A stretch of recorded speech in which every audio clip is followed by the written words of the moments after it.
Mga master, marami pa rin hindi nakakaalam na mga tireman at mga pang customer na kung bakit may dalawang kulay yung gilid ng gulong. Isang dilaw, saka pula. Hindi po yan lalagay dyan para dekorasyon.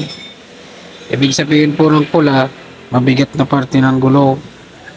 Yung dilaw, yung magiang parte ng gulong. Kapag po ikakabit yan, dapat laging nakatapat yung pito para nakabalance yung gulong. Ipabalancing nyo man, kunting tingala lang maikakabit yan. O, tandaan nyo po, laging nakatapat dapat ang dilaw sa pito pag ikakabit ko. Pagka marami ko yan, lahat ng gulong mayroon yan. Meron po yan. Meron yan. O, yan lang po mga master. Tignan natin mga master ha, kasi maraming hindi nakakaalam yan. Yung kulay niyan, ilaw, saka yung kulay pula. O, mga master ha. Salamat.